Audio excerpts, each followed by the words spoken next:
nakaka-concern din naman talaga ito, especially sa mga pasahero na nagtitiwala lang sa airport process natin na makakarating yung bag natin sa paroroonan natin. Whether it's a short flight or long flight naman, di ba? Imagine, fam, nag-check-in ka lang ng normal bag mo. Tapos, hindi mo pala alam, along the way, meron ng mangyayaring illegal na pwedeng mag-connect sa inyo, sa name nyo na nasa bag tag sa isang illegal activities. So,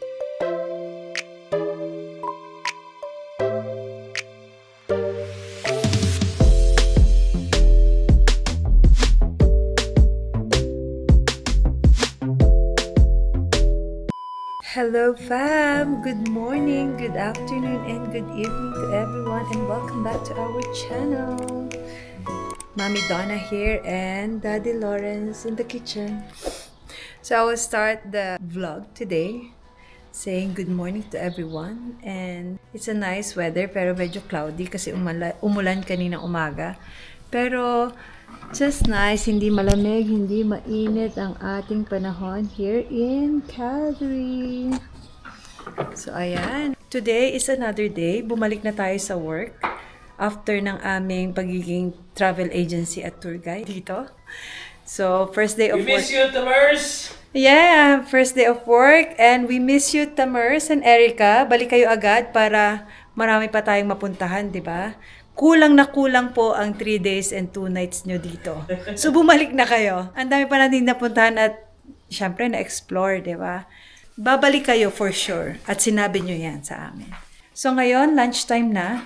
Ang daddy ko ang magluluto at may gusto ka. Ano yung daddy? Yeah, actually late na nga to kasi nagaling akong meeting eh. So alam niyo naman fam yung schedule ko. Puro ako meeting every morning. So ngayon umakyat na ako at nandito si Mommy. So kakapanood ko kay Erwan Yusuf at napunta siya ng Davao fam. Yeah. Napunta siya doon sa aming supermarket which is called Bunker 1. At nandun ang isa sa Paz Kitchen or Paz na karinderya. At meron silang hinalang. So, Spell hinalang. hinalang Hinalang. Hinalang. Yeah. So, in Bisaya yun. Sinabawan lang siya actually. So, different versions. Pero yung kanila beef, wala akong beef. So, pork na lang gagamitin natin. Pero halang means in Bisaya, Spicy? Ilonggo, and Cebuano is spicy. So, hinalang means spicy soup lang siya. Or spicy stew. Na merong meat. Yeah. Merong meat. Yan. So, pork ang gagamitin natin. Usually, beef talaga siya. Pero yung pork naman pwede, pero usually may dugo na or parang dinuguan siya na diluted.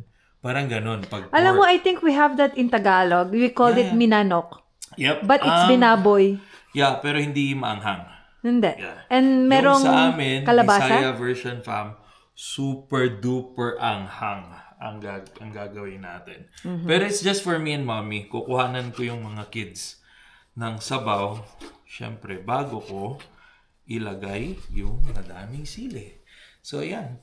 Nag-chop lang tayo ng pork. Sa mga hindi po nakakaalam at bago sa aming channel, taga Davao po ang aking mister at taga Laguna po ako.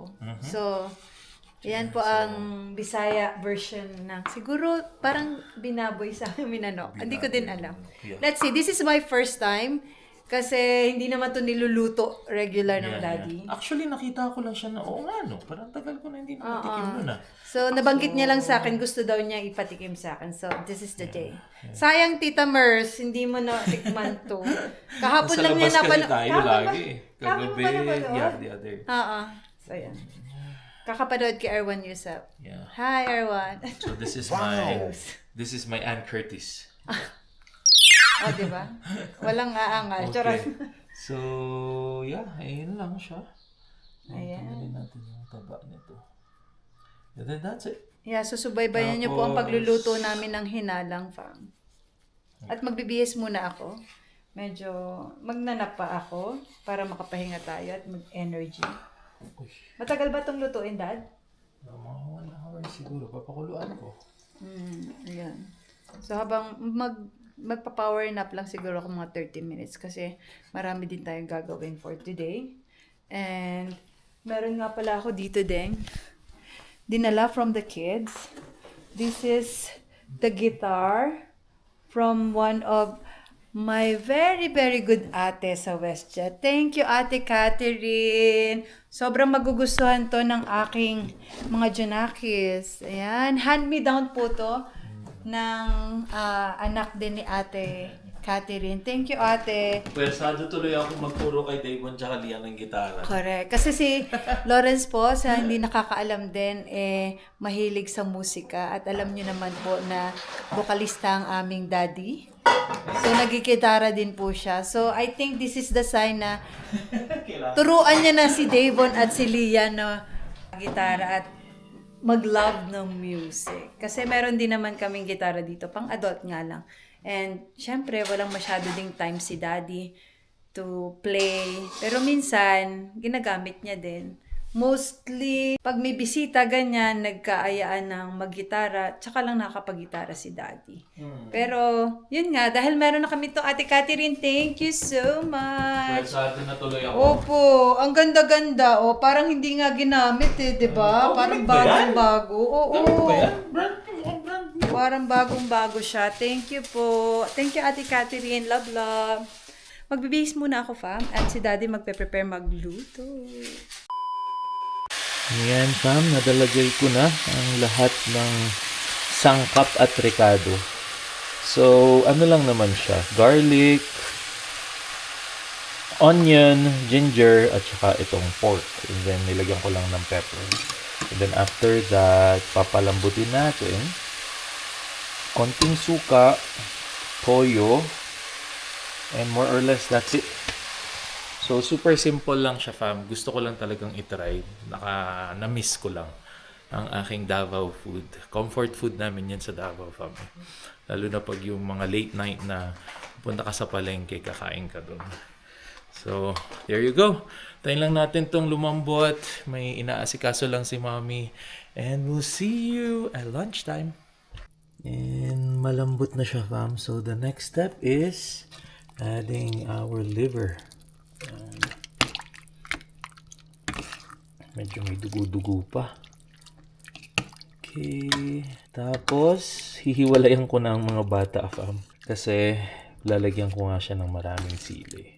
Of course, kawawa naman ng mga kids. Maaanghangan sila ng sobra.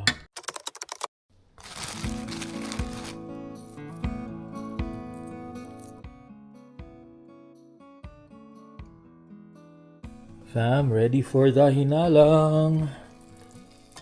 Natabihan ko na nga din sina Kuya Davon. Ayan yung kanila. So, ito yung sa amin ni Mommy. Fam, so gutom na ang daddy. Nakikita nyo ba yung sili na yan? So, let's go!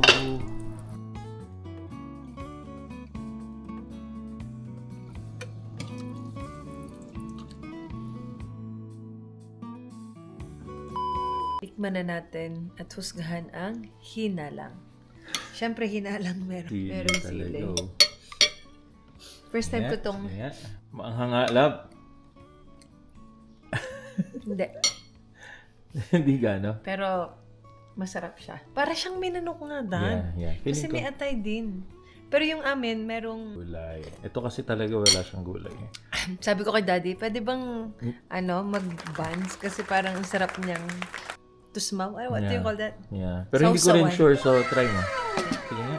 Mag-food review ka na ng hinalang.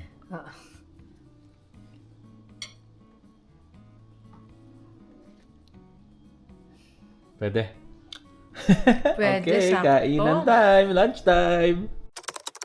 Hello fam! And I'm back! Done with our lunch and also nasundo na rin namin si Kuya Davon. He's playing downstairs. Kasi after ng lunch namin, dumiretso na kami para sunduin si Kuya Davon. So yun naman usually yung routine namin. And to continue this vlog, fam, I just want to share my reaction and opinion about one of the issue na connected syempre sa work natin. And this news has been up for I think few days or a week plus na rin. Pero dahil nga busy tayo, hindi ko talaga nagawan to ng video. So, to continue, let's dive in sa topic na pag-usapan natin for this vlog. Isa ito sa importanteng issue lalo na sa mga travelers natin, OFWs, tourists, at saka mga families na madalas bumiyahe all around the world. May lumabas nga na news na about airport baggage tag swaps kung saan posible daw na mapalitan ang luggage tag natin ng mga pasahero or natin when we travel at saka pwedeng madamay sa illegal activities na hindi natin alam, especially mga drugs. So as a CSA, customer service agent tayo sa airport, so yun yung environment natin and gusto kong mag-share lang ng reaction ko, reminders, and travel safety tips na rin para sa awareness nating lahat. Honestly, fam, nakaka-concern din naman talaga ito, especially sa mga pasahero na nagtitiwala lang sa airport process natin na makakarating yung bag natin sa paroroonan natin. Whether it's a short flight or long flight naman, di ba? Imagine, fam, nag-check-in ka lang ng normal bag mo.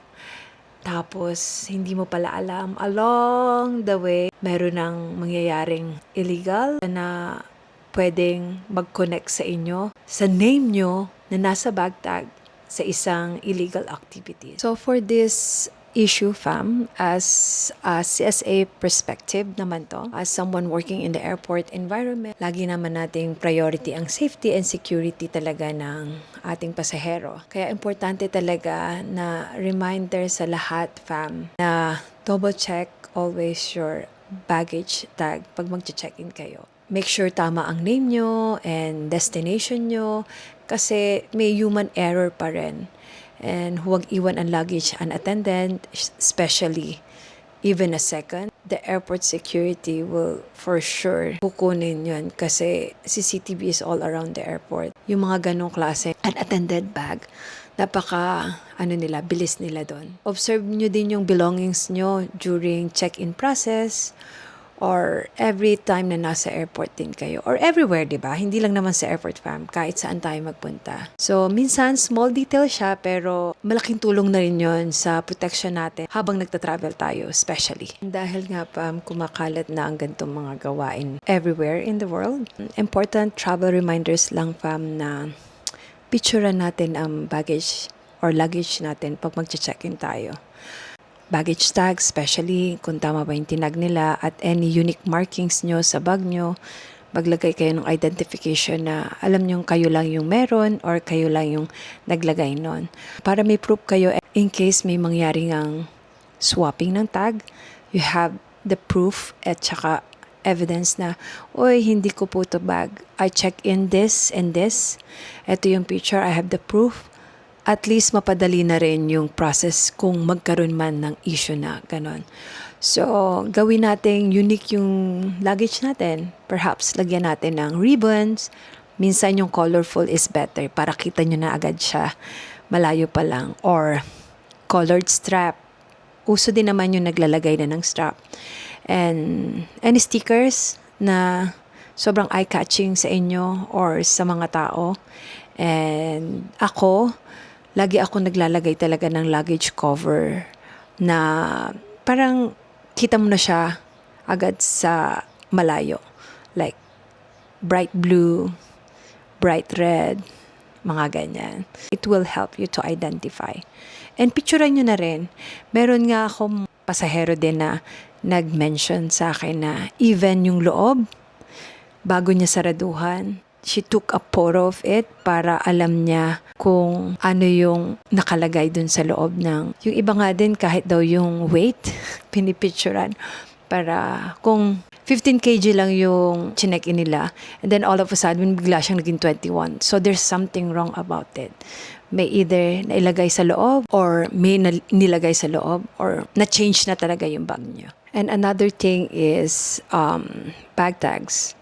Always check your bag tags, especially kung nag-print kayo ng bag tags sa kiosk, which is yun ay ginagawa sa most of airport now. May mga kiosk na self-serve na para ma-print yung bag tags nyo and then you will just tag it and send it to the conveyor and it will scan by itself. So double check pa rin kasi Hindi natin alam na baka iba yung na-print nyo or may prior kayong na-print na hindi pala para sa inyo and then you tag it to your bag. Pag sa normal manual check-in din naman with an agent, double check pa rin yung bag tags nyo kasi nagkakaroon talaga din ng incident na iba yung napiprint na bag tags, iba yung nagpiprint na bag tags sa printer ng mga agent and suddenly itatag nila dun sa bag. For me, I always mention the destination and the name of the guest bago ko ilagay yung bag tag nila. Kasi, ayun nga, to double confirm din kung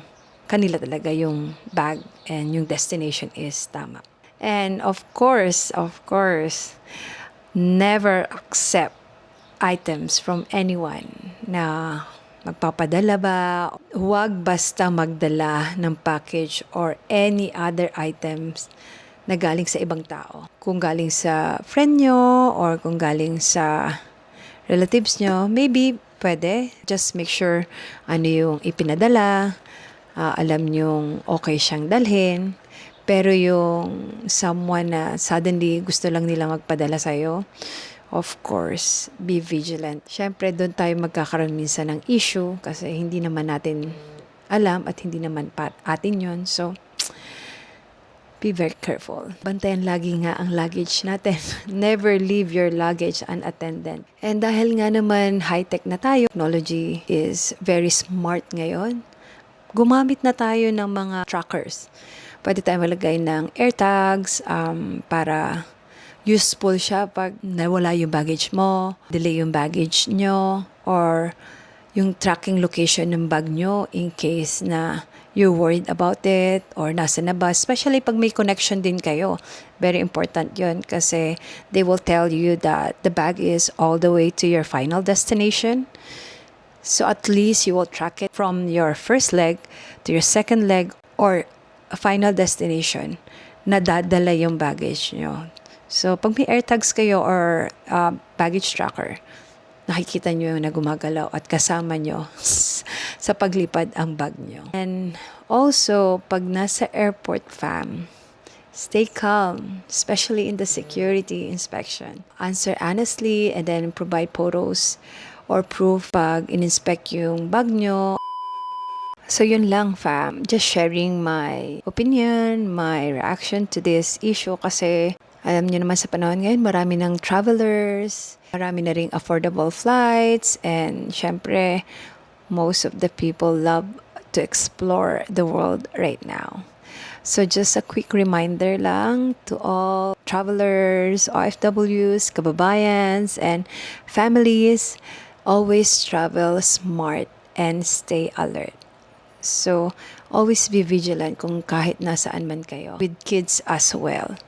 Kasi ang mga bata din minsan, they are everywhere. And all of a sudden, you will forget you have your bags with you, luggage with you. Be responsible with your belongings. Hindi para tayo manakot or matakot mag-travel, but to become more aware and responsible habang bumabiyahe tayo. So, safety first, always, para safe tayong makarating sa ating paroroonan at final destination. So, we can enjoy as well kung mag-travel tayo for vacation or para sa mga OFWs, makauwi tayo ng Pilipinas with our families, diba? Yun lang, fam.